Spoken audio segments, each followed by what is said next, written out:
Welcome, friends of the Greasy Shop Rag. Today we're going to take a look at a Husqvarna 346XP chainsaw.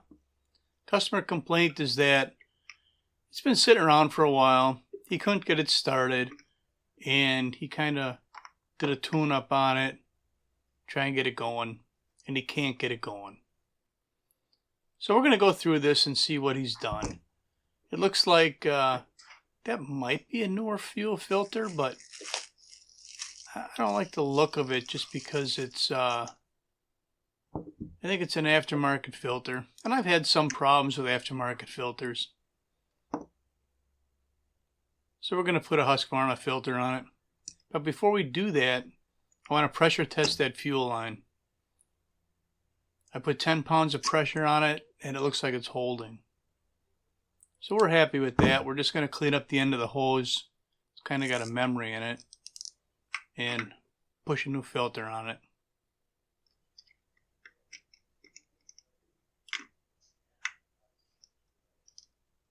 Alright, we got that all set. Let's pop the hood and see what's going on under here. So this is one of them days where I'm fighting everything. Look at that, he's got a brand new filter on it, or at least a clean one. That's good. Let's take a look inside that cylinder and see what it looks like. First thing I notice is that there's moisture at the exhaust port, the exit of the muffler, which is a sign of flooding. It's fuel that's there at the exhaust port. Brand new spark plug. That didn't help his cause.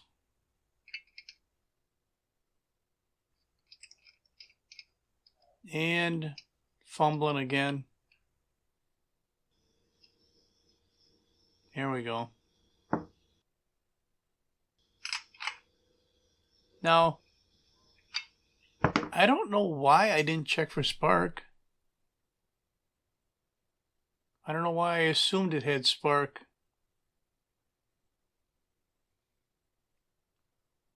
We're going to take the carburetor off and we're going to put a kit in it. He said the thing hadn't run for a while. It had old fuel in it. He had dumped the old fuel out and put fresh fuel in. So, to avoid any possibility of the carburetor being the problem, as discussed with the owner, we're going to put a kit in it. So I have to remove the throttle linkage. There's a little wire spring that kind of holds the linkage in place. And you can see I'm kind of fighting it. Here we go. Once that spring's out of place, then that throttle rod can be removed from the carb linkage. And putting slack, by going full throttle, you end up with some slack here. And you can back the rod off and pop it out of there. And then on the other end of the rod, it's pushed up into the trigger handle.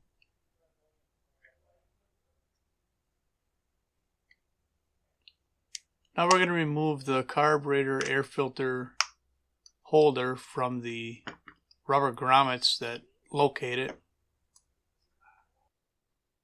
And then we'll back the screws out that hold all of that up to the intake block.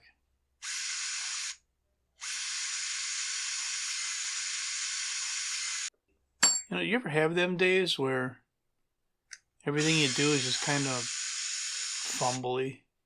Like you got two left thumbs. This is kind of one of them days for me. So we pulled the screws out and removed the carburetor, but we still have to unhook the choke linkage. Now we can move the air filter holder off to the side. Remove the remaining fuel line. And we've harvested one carburetor. Quick look inside at the intake side of the piston skirt. And it looks good.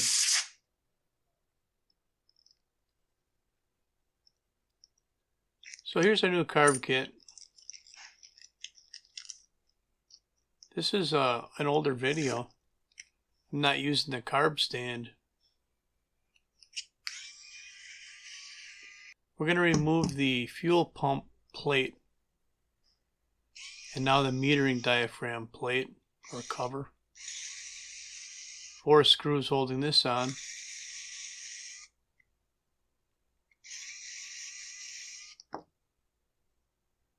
And it falls right off. So I never even looked at the metering diaphragm as far as if it's stiff or not. So I couldn't tell you if that was the problem. We're going to pull the needle out of the carburetor. We're going to replace that, or at least clean it. So quick look inside at where the needle seat is. It looks fine. I'll blow a little carb cleaner in there and hit it with some air.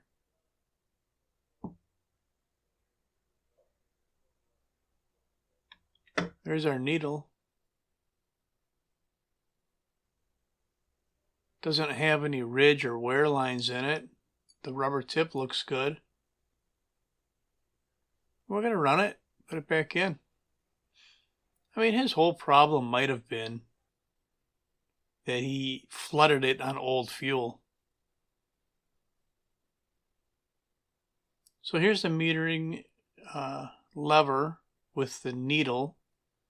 We'll drop that into place over the spring. Slide that rod underneath the lockdown screw. Nice grainy shot of that for you. And then the metering lever height should be flush with the top of the sides of the carburetor.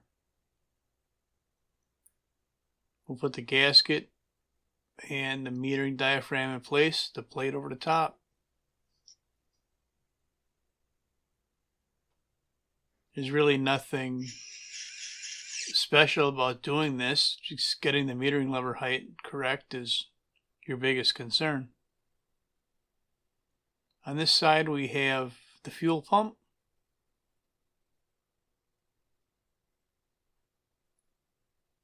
Yeah, that's the fuel pump. There's the cover. And there's the pump gasket. Fumble, fumble, fumble.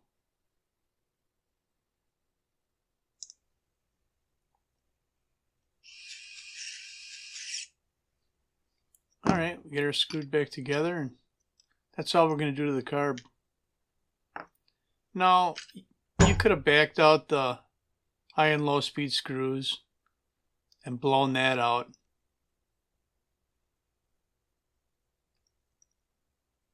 That wouldn't have been a terrible idea.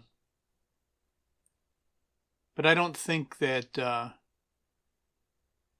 people clean them carbs like that a lot, all the time. And a lot of times, most of the time I found, they don't require an ultrasonic cleaner or really deep cleaning. The thing really would have to have some old fuel in it. So we're putting our fuel lines back on our Rubik's carb. I don't know why I was looking at it so intently. And now we're putting the air filter holder back on. And, even on a good day, the guy fumbles with that a little bit just to get everything lined up right. Although, there might be a little bit of extra fumbling going on here, for crying out loud. We're going to get some power tools on the job.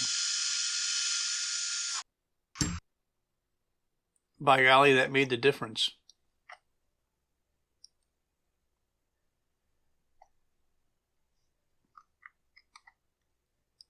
Wow.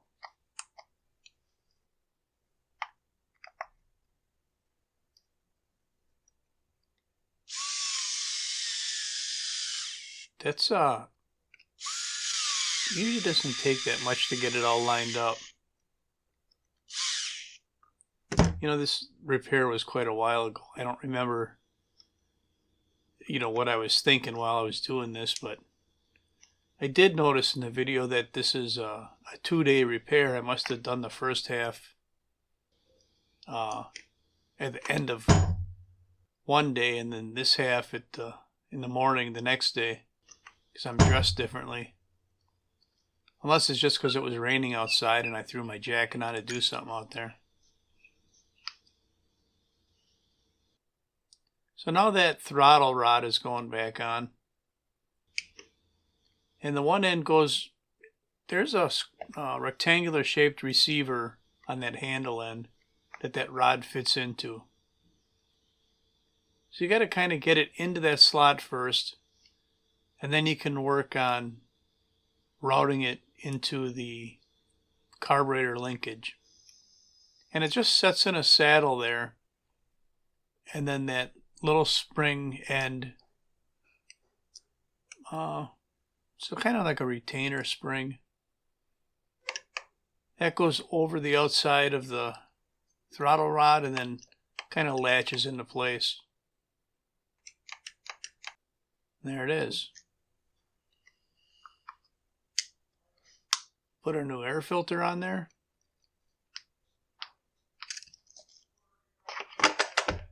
Primes up nice. Now I still have his fuel in here. Ruh-roh. Yeah, I forgot to connect the choke lever. So I'll fumble around with that a little bit, get that hooked up, and then we'll try and start this thing. And if it does start, then we're gonna let it sit overnight, and we'll try it again just to make sure there's not something silly going on and it's gonna flood out. Anytime I have these kind of flooding issues, I don't just fix and ship same day. It's usually the next day before you'll get your saw back. So that's all I'm going to have for you on the Husqvarna 346XP. That just one start for the guy. Thanks for watching. Later.